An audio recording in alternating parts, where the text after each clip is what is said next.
Bendito seja o nome do Senhor para sempre.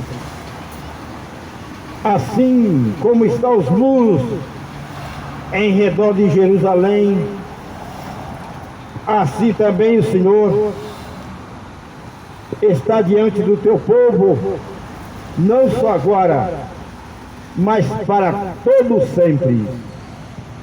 Nesta tarde desse dia maravilhoso dia, a qual todo dia são maravilhoso aos olhos de Deus, porque não tem um dia melhor do que o outro, porque Deus fez o mundo, fez o dia, a noite, e tudo que Ele tinha feito, Ele viu que era bom, e grato àquilo que Ele tinha feito.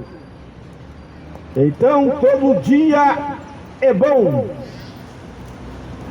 primeiramente porque a misericórdia de Deus, ela é boa para conosco. Ele que nos tem dado a oportunidade para estar aqui nesta praça, para te dizer a respeito do que Ele tem para nós oferecer nessa tarde, desse dia maravilhoso. Está dizendo a palavra de Deus, está escrito assim, o título desta leitura está escrito assim: a suprema excelência do amor. O amor, quem tem maior amor do que este? Só Deus. Todos nós possamos dizer que amamos, mas não existe amor maior do que o amor de Deus, de poupar a nossa vida aqui nessa terra, mesmo nós não fazendo a sua vontade conforme ela é. A vontade de Deus é que todos nós inclinamos para Ele, para que nós possamos chegar junto dEle. Desde que o homem se separou de Deus, Deus continua cuidando de todo homem, mas nem todo homem agradece a Deus pelo cuidado que Ele tem dado para nós. O cuidado de Deus é maior do que o que nós merecemos, porque a Bíblia diz que todos pecaram e perdeu o direito de ser filho de Deus.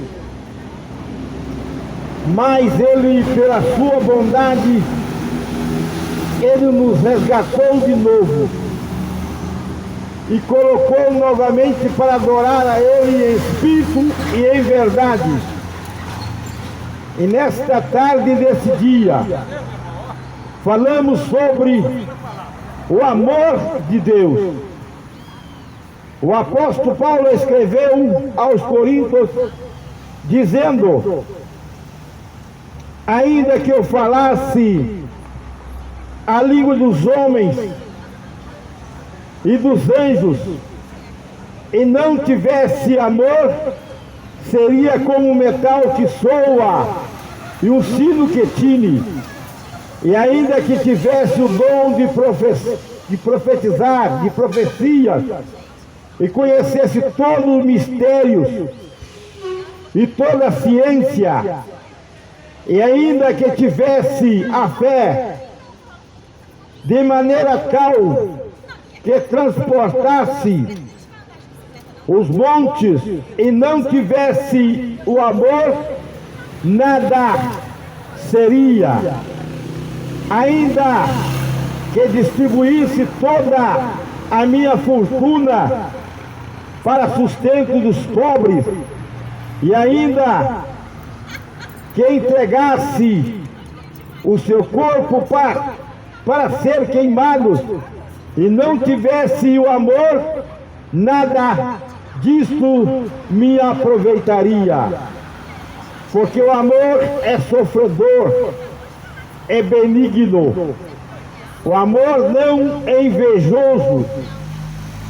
O amor não trata de desculpa, não te ensoberbece, não se porta com indecência, não busca seu interesse, não irrita, não suspeita mal, não folga com a injustiça, mas folga com a verdade.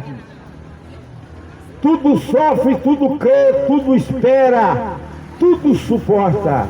O amor nunca falha, mas havendo profecia, cessarão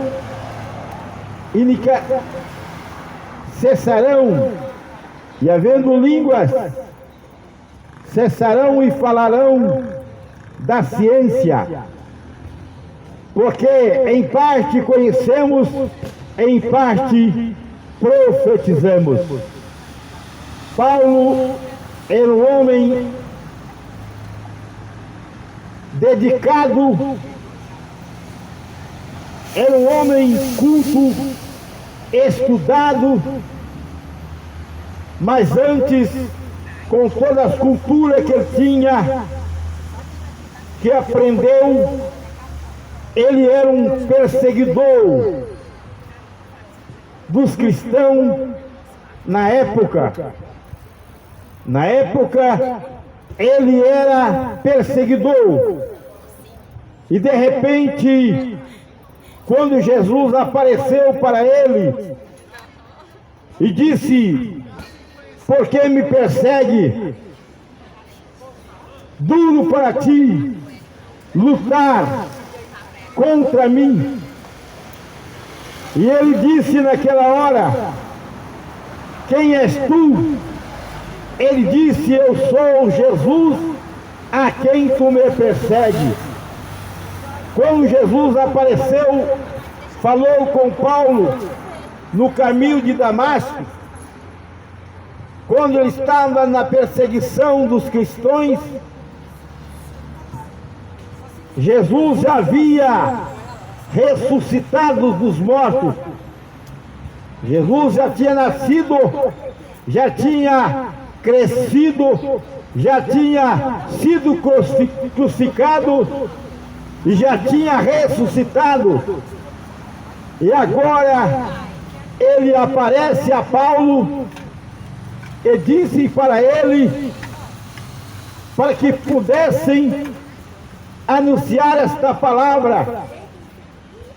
Ele, crendo e ouvindo a voz de Cristo, ele então passou de perseguidor para aqueles que são perseguidos. Agora ele não mais persegue, mas agora ele é perseguido por aqueles que continuavam na função de perseguir os cristãos. E nós vemos que ele fazia isto porque ele pegou um amor muito grande, conheceu o amor de Deus, a qual está escondido em Cristo Jesus, o ressuscitado dos mortos. Se Jesus tivesse morrido e tivesse continuado na sepultura, nós estamos perdendo nosso tempo aqui nessa praça de falar da tua grandeza e do teu poder, mas porque ele ressuscitou, nós nos encontramos aqui. E quando Paulo disse assim: ainda que eu distribuísse todas as minhas fortunas para sustento dos pobres, e ainda que entregasse meu corpo para ser queimado, e não tivesse o amor, nada disso aproveitaria. Paulo disse assim a respeito da sua fortuna, porque Paulo era rico, mas ele largou toda a sua riqueza e foi pregar o Evangelho. Ele poderia estar trabalhando com sua fazenda e cada dia se enriquecendo mais, mas ele escolheu nele ser chamado por Cristo e reconheceu que ele precisava mesmo do reino de Deus, não da sua fortuna para ficar mais rico. E ele então pegou o amor de Deus, que a qual o Senhor Deus enviou ao mundo. Disse assim: porque Deus amou o mundo de tal maneira que deu seu Filho unigênito, único Filho. Ele perdeu o seu Filho para resgatar aquele que estava regaladamente vivendo a vida tortuosa, sacrificando, fazendo sacrifícios de tolo. Então agora Deus enviou o seu Filho, e o seu Filho, depois de ressuscitado, que voltou ao Pai, está sentado à direita do Pai. Mas sendo que a palavra de Deus disse que ele é onipresente, onisciente, ele, no mesmo tempo que ele está na direita do Pai, ele também está aqui, porque ele disse que não deixaria ninguém órfão, sozinho, para ser judiado. Mas a Bíblia diz que no mundo nós temos aflições. As nossas aflições que temos aqui é porque nós temos que fazer um concerto com Cristo para voltar para a nossa origem, a qual Deus todos os dias nos faz esse convite, nos tem convidado para que nós possamos voltar para a tua origem. Então Paulo foi escolhido, um homem escolhido para estar aqui, a sua palavra, anunciando Cristo para nós, para que nós possamos mudar a nossa maneira de viver.